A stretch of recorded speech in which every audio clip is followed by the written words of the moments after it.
ನಮ್ಮ ಜೀವನದಲ್ಲಿ ನಡೆಯುವಂತಹ ಎಲ್ಲ ತೊಂದರೆಗಳಿಗೆ, ಎಲ್ಲ ತಾಪತ್ರಯಗಳಿಗೆ ಕಾರಣ ಯಾರು ಅಂತ ಅಂದ್ರೆ, ಅದರ ಜವಾಬ್ದಾರಿ ಹೊರುವವರು ಯಾರು ಅಂತ ಹೇಳಿದ್ರೆ ನಮ್ಮ ತಂದೆ ತಾಯಿಗಳು, ನಮ್ಮ ಟೀಚರ್ಸು, ನಮ್ಮ ಸುತ್ತಮುತ್ತಲಿನವರು, ಸಮಾಜ, ಗೌರ್ಮೆಂಟು, ಕೊನೆಗೆ ದೇವ್ರನ್ನು ಕೂಡ ಬಿಡೋದಿಲ್ಲ. ಅವರೇ ನಮ್ಮ ಜೀವನಕ್ಕೆ ಕಾರಣ. ಹೀಗೆ ನಮ್ಮ ಜೀವನದಲ್ಲಿ ಆಗಿರುವಂತಹ ತೊಂದರೆಗಳಿಗೆ ಬೇರೆಯವ್ರ ಮೇಲೆ ಬ್ಲೇಮ್ನ ಹಾಕ್ತಾ ಹೋಗ್ತೀವಿ. ಇದು ಎಷ್ಟು ಮಟ್ಟಿಗೆ ಸರಿ? ನಮ್ಮ ಜೀವನದಲ್ಲಿ ಏನೇ ತೊಂದರೆಗಳಾದ್ರೂ ಅದಕ್ಕೆ ಕರ್ತೃ, ಕರ್ಮ, ಕ್ರಿಯಾ ಎಲ್ಲ ನಾವೇ ಆಗಿರ್ತೀವಿ. ಎಲ್ಲದಕ್ಕೂ ಬಾಧ್ಯತೆ, ಹೊಣೆ ನಮ್ಮದೇ ಆಗಿರುತ್ತೆ.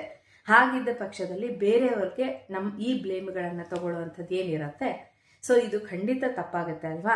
ನಾವು ಹಾಗೇನಾದರೂ ಮಾಡ್ತಾ ಇದ್ದೀವಿ ಅಂತಂದ್ರೆ, ಅಂದರೆ ಬೇರೆಯವ್ರ ಮೇಲೆ ಬ್ಲೇಮ್ ಹಾಕ್ತಿದ್ದೀವಿ ಅಂತ ಹೇಳಿದ್ರೆ, ಅವತ್ತಿನಿಂದ ನಮ್ಮ ಒಂದು ಸಕ್ಸಸ್ ಏನಿದೆ ಅದು ನಿಂತು ಹೋಗುತ್ತೆ ಅಂತ ಹೇಳ್ಬಿಟ್ಟು, ಬೇರೆಯವ್ರ ಮೇಲೆ ನಾವು ಯಾವತ್ತೂ ಈ ಥರದ ಬ್ಲೇಮ್ಗಳನ್ನು ಹಾಕಬಾರ್ದು ಅನ್ನೋದು ನನ್ನ ಅಭಿಪ್ರಾಯ. ನಮ್ಮ ಜೀವನದಲ್ಲಿ ಏನೇ ನಡೆದ್ರೂ ಅದು ನಮ್ಮ ಜವಾಬ್ದಾರಿ ಅಂತ. ಏನಂತೀರಾ?